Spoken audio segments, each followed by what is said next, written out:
Dobrý deň, zdravím všetkých, ktorí budú pozerať toto video.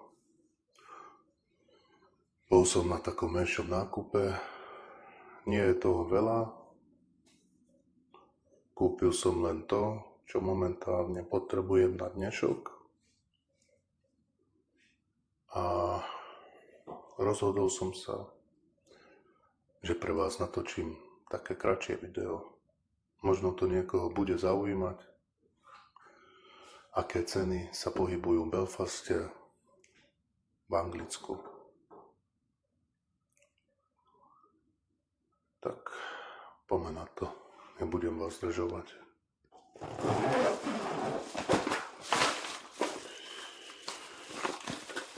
Takže kúpil som takéto poľské paradajkové pašteky.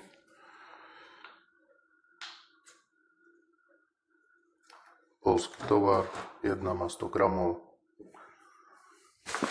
Potom som kúpil takúto instantnú kávu Gold. Potom som kúpil takúto rybu basmati kilovú. Ešte jednu. Mohol som si tu spraviť viac miesta, ale nevadí. Potom som kúpil takéto stonky. Ešte jedno. To potrebujem na dnešnú čínu, čo budeme variť. Potom som kúpil takéto jarné cibulky. To tiež pôjde do tej číny. Potom obyčajnú brokolicu.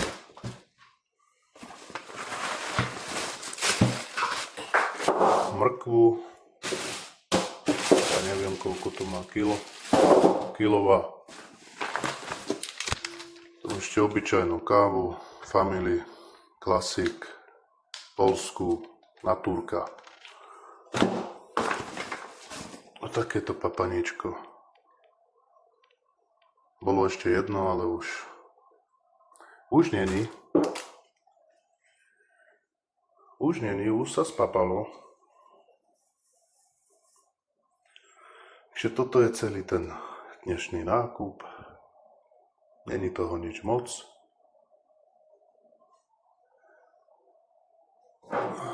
Nič moc, ale tak čo už. Aspoň niečo vám ukážem. No tak poďme na to. Tu máme ten bloček. No, takže vidíte. Dúfam. Tam je ten Gold Instant Coffee 200 gramová 2,65 libier.